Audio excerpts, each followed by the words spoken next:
Yo, what's going on YouTube? It's your boy Light back here with another YouTube video, and in today's video we're going to be doing, let's review Ant-Man 2015, or this is going to be part number 11, I think, of my ongoing series of reviewing the MCU. So sorry, it is part 11. So yeah, I'm going to be reviewing this as part of my ongoing series here on the channel.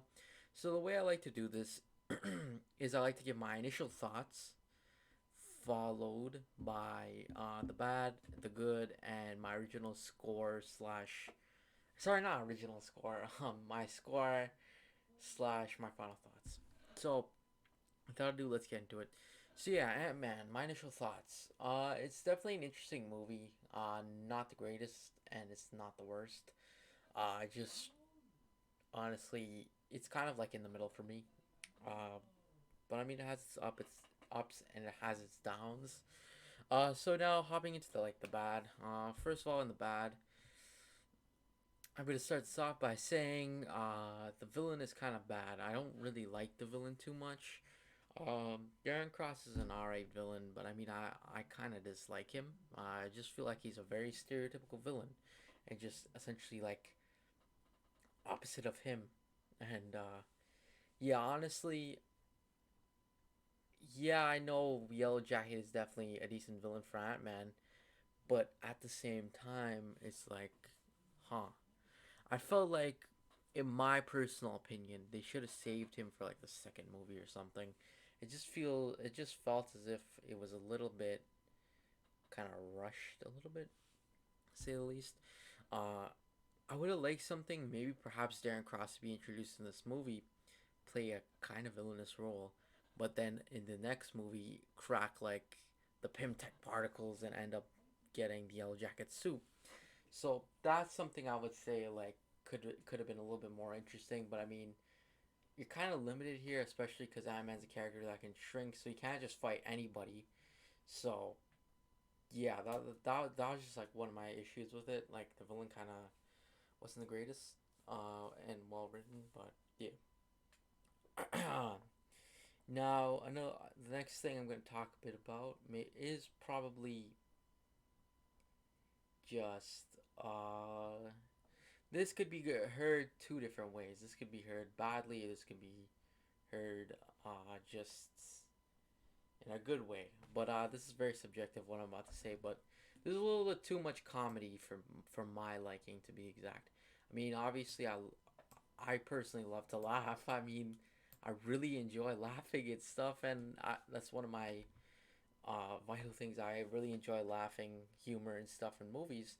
But I mean, at the same time, there's a little bit too much humor that to the point like you don't take these characters seriously at all.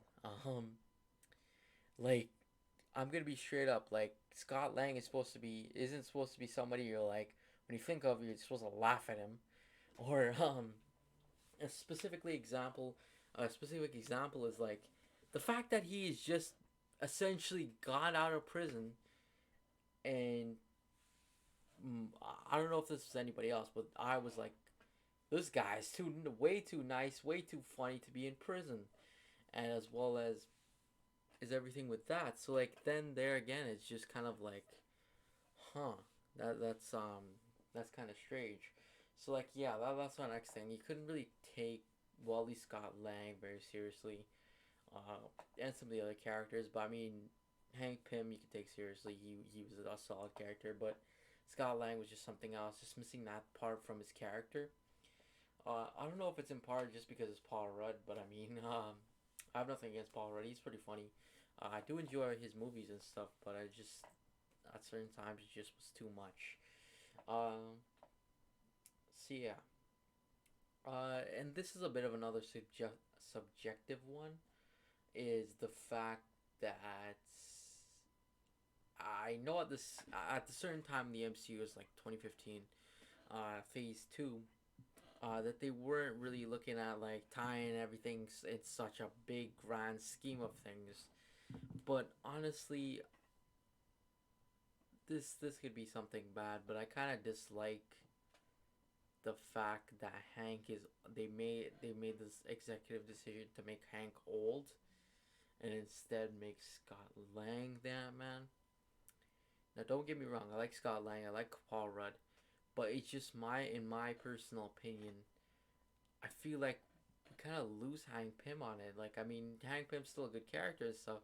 It just kind of deteriorates from his character. But I mean, it was still an alright decision. But maybe like, if I were to do it or something, I would honestly say like put Hank Pym as Ant-Man right now, and then instead down the line, because we know MCU is going to be expanding for a while, make Scott Lang end up being Ant-Man, which is something that I would have much rather had, just because you're kind of missing that layer of Hank Pym, and it's also strange that he never really once was mentioned ever, even though he's probably been through all of these events, most of these events. So it's like, what the heck is going on with that? They do kind of explain it, but I mean, still, it's just kind of weird. Uh, so yeah. Uh, Another thing, again, it's a little choppy around where it's written. Like, I know Edgar Wright originally wrote it, and like he left for creative differences. I don't know if that affected the actual script, or if they just like filled in some holes or something. But you could see if it was just like they're trying to fill in holes and stuff. You could definitely see that, because you could see it looks like he's when Edgar Wright was writing this, it looked like he was trying to set up different characters in a certain way. For example, even at the start, they say Scott has he has a degree in something. I'm blinking out on the name, but I remember he's essentially showing that he is pretty intelligent, and still they never really act on it. It just fades away, and he acts like a fool. Um, so that was just another thing as well with that. But I mean, it's all right. So yeah, now moving into the good. First of all, the good wise, again the comedy. Even though I was saying it was kind of bad at certain times, it was still really funny. I still really enjoyed it. It made it really lighthearted and fun and funny. Uh, so yeah, I did really enjoy that part. It was funny, but I mean at the same time, again, admiring to the bad. The next thing I liked the suit of Ant Man. I think it looks really cool. I actually like the suit of Yellow Jacket too. I think these suits look really cool, and they really modernized the design of these characters, which is something I actually really liked. Acting wise, I thought that acting wise it was pretty good. Like I like the guy who played Hank Pym. I'm blanking out on his name. Evangeline Lilly. I think that's how you say her name. Uh, her as Hope. Sorry, Hope Van Dyne. I thought she did a pretty good job. Paul Rudd does a good job. So I did like that a lot. Um, yeah, it was pretty enjoyable. Next up, I really liked the explanation into the Ant Man suit. That was actually good, well written. I really actually liked that, especially for the new viewers and stuff, people that didn't really know his character before. I really liked as well how like with it they explain like the suit, explain how he gets around. So I mean there wasn't any plot holes into the suit and stuff, which is really cool. Uh, I like the action sequences too. It's pretty cool to see that happen.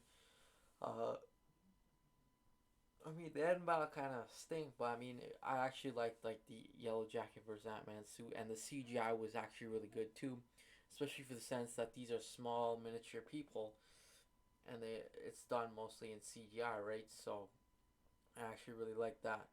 And the CGI fighting wasn't didn't look terrible or anything. It actually looked pretty good. So yeah, in terms of my final thoughts, again, I think it's a